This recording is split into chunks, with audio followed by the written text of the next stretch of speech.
Mammukka മൂവിയായ ടർബോയുടെ latest അപ്ഡേറ്റും കൽക്കിയിൽ പ്രഭാസിന്റെ കൂടെ അടിച്ചു പൊളിക്കാൻ ദുൽഖറും ആ ഒരു അപ്ഡേറ്റിലേക്ക് വരാം. അതിന്റെ മുന്നേ മൂവി പ്ലസ് മീഡിയ എന്ന് പറയുന്ന നമ്മുടെ ചാനൽ ആദ്യമായിട്ട് കാണുന്നവരാണെങ്കിൽ സബ്സ്ക്രൈബ് ചെയ്യുക. പ്രഭാസിന്റെ കൽക്കിയുടെ ഷൂട്ടിംഗ് ആരംഭിച്ചത് മുതൽക്ക് തന്നെ പറഞ്ഞു കേൾക്കുന്ന ഒരു പേരാണ് മലയാളത്തിന്റെ ദുൽഖർ സൽമാൻ ഈ ഒരു ചിത്രത്തിൽ ഗസ്റ്റ് റോളിൽ കാമിയോ റോളിൽ അഭിനയിക്കുന്നു എന്നുള്ള കാര്യം. എന്നാൽ അതിന്റെ യാതൊരുവിധ ഒഫീഷ്യൽ അപ്ഡേറ്റും പുറത്തു വന്നിട്ടില്ലായിരുന്നു. എന്നാൽ ദുൽഖർ സൽമാന്റെ വേഫെയറർ ഫിലിംസ് ആണ് ചിത്രം കേരളത്തിൽ വിതരണത്തിന് എടുത്തിരിക്കുന്നത്. ആ ഒരു വാർത്തയും കൂടെ വന്ന സ്ഥിതിക്ക് എല്ലാവരും ഉറപ്പിച്ചിരിക്കുകയാണ് ദുൽഖർ സൽമാന്റെ കിടിലൻ പ്രഭാസിന്റെ കൂടെയുള്ള ഒരു ക്യാമിയോ റോൾ കൽക്കി എന്ന ചിത്രത്തിൽ കാണാൻ സാധിക്കും എന്നുള്ളത്. പാനിന്റെ റിലീസായിട്ട് ജൂൺ 27-ാം തീയതിയാണ് ചിത്രം തിയേറ്ററിൽ എത്തുന്നത്. ഇപ്പോൾ ചിത്രത്തിന്റെ പ്രൊമോഷൻ വർക്കുകളെല്ലാം ആരംഭിച്ചിട്ടുണ്ട്. ഇന്റർവ്യൂസും കാര്യങ്ങളെല്ലാം സ്റ്റാർട്ട് ചെയ്തു. പ്രഭാസിന്റെ കൂടെ പ്രധാന വേഷത്തിൽ എത്തുന്നത് അമിതാഭ് ബച്ചൻ ഉണ്ട്, കമൽഹാസൻ ഉണ്ട്, ദീപിക പദുക്കോൺ, അതുപോലെ മലയാളത്തിന്റെ സ്വന്തം ശോഭന. ഇനി ദുൽഖറിന്റെ ആ ഒരു ഒഫീഷ്യൽ അപ്ഡേറ്റ് എന്ന് വരുമെന്ന് അറിയാനുള്ള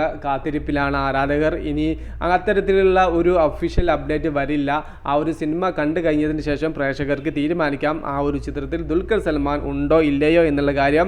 ഇത്തരത്തിലുള്ള റൂമേഴ്സ് വരാനുള്ള പ്രധാന കാരണം ദുൽഖർ സൽമാന്റെ തെലുങ്കിൽ ഹിറ്റായ സിനിമയായിരുന്നല്ലോ സീതാരാമം. ആ ചിത്രത്തിന്റെ പ്രൊഡ്യൂസേഴ്സ് ആണ് കൽക്കി ഒരുക്കുന്നത്. അതുകൊണ്ടാണ് ദുൽഖറിന്റെ പേരും കൽക്കിയോടൊപ്പം ചേർത്ത് പറഞ്ഞു തുടങ്ങിയത്. എന്തായാലും സിനിമ വരട്ടെ. മമ്മൂക്ക മൂവിയായ ടർബോ 29ാമത്തെ ദിവസത്തിലൂടെയാണല്ലോ ഇന്ന് കടന്നു പോകുന്നത്. മികച്ച സ്റ്റഡി കളക്ഷൻ നിലനിർത്തി മുന്നേറാൻ ചിത്രത്തിന് ഇപ്പോഴും സാധിക്കുന്നുണ്ട്. കഴിഞ്ഞ ദിവസം ഷാർജയിൽ ചിത്രത്തിന്റെ സക്സസ് സെലിബ്രേഷൻ നടന്നല്ലോ. അവിടെ വെച്ചാണ് മമ്മൂക്ക ഒരു കൗതുക വാർത്ത പുറത്തു പറഞ്ഞിരിക്കുന്നത്. എൻ്റെ അറിവ് ശരിയാണെങ്കിൽ ആദ്യമായിട്ടാണ് ഒരു സിനിമ അറബിക് വേർഷൻ റിലീസാവുന്നത്. ആ ഒരു ചിത്രത്തിലെ നായകനാവാൻ സാധിച്ചതിൽ സന്തോഷമുണ്ട് എന്നും കൂടെ മമ്മൂക്ക ടർബോ സക്സസ് സെലിബ്രേഷൻ സമയത്ത് അഭിപ്രായപ്പെട്ടു. പിന്നെ ഒരു കാര്യം കൂടെ പറഞ്ഞു, മമ്മൂക്ക ടർബോ ജോസ് എന്നായിരുന്നു മലയാളത്തിൽ ക്യാരക്ടറിൻ്റെ നെയിം എങ്കിൽ അവിടെ ടർബോ ജാസിം എന്നാണ് മമ്മൂക്ക ചെയ്യുന്ന ക്യാരക്ടറിൻ്റെ പേര് എന്നാണ് അറിയാൻ സാധിച്ചത്. സിനിമ കണ്ടു കഴിഞ്ഞിട്ടുള്ള പ്രേക്ഷകർ ഒരിക്കൽ കൂടെ ഈ ഒരു ചിത്രത്തിൻ്റെ അറബിക് വേർഷൻ കണ്ടു നോക്കൂ. നിങ്ങൾക്ക് വേറിട്ടൊരു എക്സ്പീരിയൻസ് തന്നെയാവും എന്നും കൂടെ മമ്മൂക്ക ആ ഒരു പ്രോഗ്രാമിൽ കൂട്ടിച്ചേർത്തു. അതോടുകൂടെ ഒരു കാര്യം ഉറപ്പായിരിക്കുകയാണ്, ചിത്രത്തിൻ്റെ അറബിക് വേർഷൻ തിയേറ്ററിൽ റിലീസ് ആവും എന്നുള്ള കാര്യം. ആ ഒരു ഡേറ്റിന് വേണ്ടി കാത്തിരിക്കുകയാണ് ഇപ്പോൾ ആരാധകർ.